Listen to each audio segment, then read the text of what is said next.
Big TV భక్తి సమాచారం WhatsApp ఛానల్లో జాయిన్ అవ్వండి. అన్ని విశేషాలు ఎప్పటికప్పుడు తెలుసుకోండి. అమావాస్య రోజు ఈ చేతబడులు కావచ్చు, లేకపోతే ఈ వశీకరణాలు ముఖ్యంగా ఈ నవరాత్రుల్లో చూసుకుంటే ఇప్పుడు అమావాస్య ముందు ఆ రోజు ఖచ్చితంగా వశీకరణ లేకపోతే చేతబడులు చేయడానికి ఎక్కువ అవకాశం ఉంటుంది.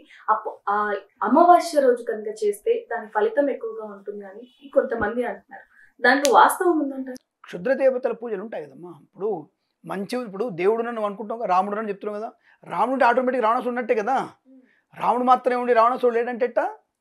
రాముడు ఉన్నాడు, రావణుడి మీద యుద్ధం చేశాడు, గెలిచాడని చెప్తున్నాం మనం. రాముడు ఎలా అయితే ఉన్నాడు, రావణుడు ఉన్నాడు కదా. అంటే దేవుడు రాక్షసుడు ఉన్నారు. అలాగే మంచి అనేది ఎట్లా అవుతుందో చెడు కూడా ఉంటుంది కదా. మంత్రము ఉంది, తంత్రం ఉంటుందిగా. తాంత్రికము అంటే ఒక వస్తువుని కానీ, ఒక వ్యక్తిని కానీ, ఒక శక్తిని కానీ తొందరగా రిసీవ్ చేసుకున్న తపనతో చేసేటువంటి ప్రయత్నం ఇది. ఇప్పుడు మన ఇంట్లో కరెంట్ ఎంత కావాలి మనకి? కొంత వోల్టేజ్ 400 వాట్స్ 200 వాట్స్ ఎంత ఉంటుంది మనకి, 150 వాట్స్ ఉంటుంది. పైన మెయిన్ లైన్లో వెళ్తున్నటువంటి 440 kV వెంట పెట్టుకుంటావా? ఎందుకు పెట్టుకోము? అది కరెంటే కదా. అలాగే శక్తి అనేది వీడు ఒకేసారి లాక్కోవడం ట్రై చేస్తాడు. తాంత్రిక విద్యాడు వాడికి మంత్రము, దీక్ష, యజ్ఞము, యాగము, దేవుడి దయతో పడగలేదు. వాడికి రాక్షసుని పట్టుకుని వెంటనే అయిపోతుంది కదా. ఓం భీమి పట్టు అంటే నాకు అది వచ్చేస్తుంది, నాకు ఎక్కడి నుంచి రావాలంటే వచ్చేయాలి అనేది తాంత్రికమైనటువంటి మూల బీజాక్షరాలు కూడా ఉన్నాయి. అటువంటి బీజాక్షరాలతో తను చేసేటువంటి ఆ పూజతో తను వశీకరణ చేసుకునే అవకాశం ఉంటుంది. అక్కడ కూడా ఉంది. That is called nothing but మీరు హిప్నటిజం అంటున్నారు. డీప్ హిప్నటిజం అంటున్నారు మీరు.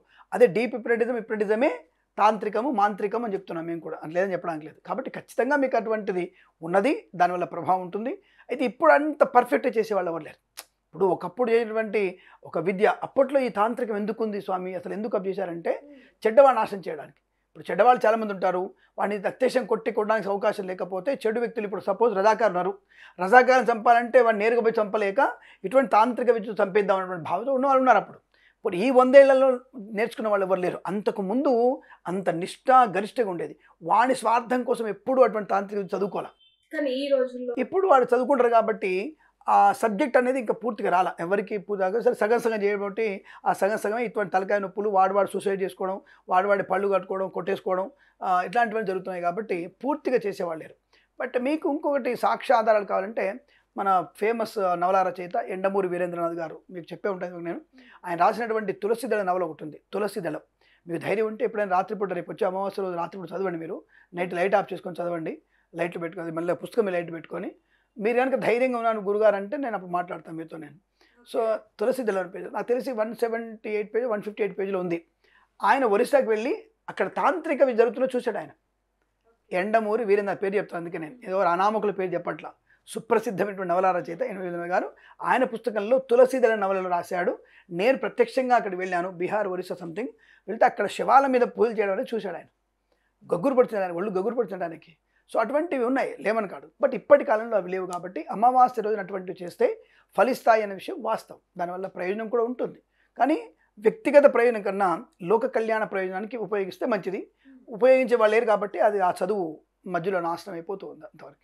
అయితే గురుగారు చాలా మటుకు చూసుకుంటే అమావాస్య రోజు చనిపోయిన వాళ్ళు కానీ లేకపోతే పుట్టిన వాళ్ళకి నెగిటివ్ ఎనర్జీ ఎక్కువగా ఉంటుంది, దెయ్యాలు కనిపిస్తూ ఉంటాయి, ఇలాంటివి చెప్తూ ఉన్నారు. మరి దీంట్లో వాస్తవం ఉంది అంటారు? ఒకటి, అమావాస్య రోజు చనిపోవడం అనేది నక్షత్రానికి సంబంధం ఉంటుంది. నక్షత్రము, తిథి, వారానికి 3 కనుక కలిస్తే మాత్రం వాళ్ళ యొక్క ప్రేతాత్మ సంతృప్తి పడదన్నటువంటి భావన ఖచ్చితంగా ఉంటుంది. తిథి, వార, నక్షత్రం ధర్మయాత్రలో చెప్పబడింది. అలాంటి టైంలో చనిపోతే ఇల్లు కూడా వదిలిపెట్టమని చెప్పారు. ఇంటికి పట్టుకొని ఉంటుంది ప్రేతాత్మ అనేది. అది ఉంటుందంటే దట్ ఈస్ నథింగ్ బట్ ప్రేతాత్మ మీన్స్ మీరు సినిమాలో చూపించే వెలుగు కాదు. అది ఒక టైప్ ఆఫ్ ఎనర్జీ, ఒక type of energy. Can't see, perfect చూడడానికి ఉండదు. ఆ ఎనర్జీ ఇంటికి పట్టుకొని ఉంటుంది. ఇంట్లో మనకు ఉండగానే అరగదు, నిద్ర రాదు, తలనొప్పి, హెడేకులు, ఉద్యోగంలో టెన్షను, ఇదంతా కలిగిస్తూ ఉంటుంది. ఎందుకు కలిగిస్తుంది? ఆ ప్రేతకి తన వాళ్ళ మీద ఉండేటువంటి ప్రేమ వల్ల వాళ్ళని ఆవరించుకుంటూ ఉంటుంది ఒక ఆరాగా. దానివల్ల వాళ్ళు ఏ పని చేసినా పర్ఫెక్ట్ అవ్వదు, ఒక పూజ చేసినా ప్రశాంతంగా ఉండదు. కాబట్టి అట్లా అమావాస్య కొన్ని నక్షత్రాల్లో, అంటే ఇప్పుడు రేవతి నక్షత్రం అమావాస్య మంగళవారం అనుకో, తప్పకుండా ఆ ఇల్లు మీరు 6 నెలలు వదిలిపెట్టాల్సిందే. ఇంకా ఆ ప్రేత మందులో ఉంటుంది, ఎంత శాంతి చేసినా అట్లాగే ఉంటుంది. అది తృప్తి ఇవ్వడం వరకు మనం ఇల్లు వదిలిపెట్టిపోవాలి. దానికోసం అంతే చెప్పారు. కాబట్టి చనిపోవడం విషయంలో మీరు అన్నది కరెక్ట్. కానీ పుట్టిన విషయంలో చాలామంది అమావాస్య రోజు పుడతారు.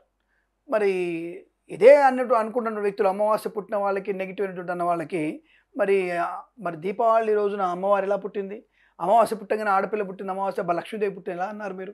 సో అంటే ఆడపిల్ల అమావాస్య పుడితే లక్ష్మీదేవి అన్నారు కదా ఆటోమేటిక్గా. అంటే ఇక్కడ మీకు నెగిటివ్ లేనట్టే కదా. కాబట్టి పుట్టిన వాళ్ళకి ఎటువంటి దోషాలు ఉండవండి. ఆ నక్షత్రానికి దోషం నక్షత్ర ప్రధానంగా ఉంటుంది. చనిపోయేటప్పుడు మాత్రం తిథివార నక్షత్రాన్ని పట్టుకొని నెగిటివ్ అని చూసుకోవాలి. పుట్టినప్పుడు అమావాస్య పుట్టిన అటువంటి దోషాలు ఏమి ఉండవు. దాని గురించి మీరు కంగారు పడక్కర్లేదు. For more videos like this, subscribe Big TV channel.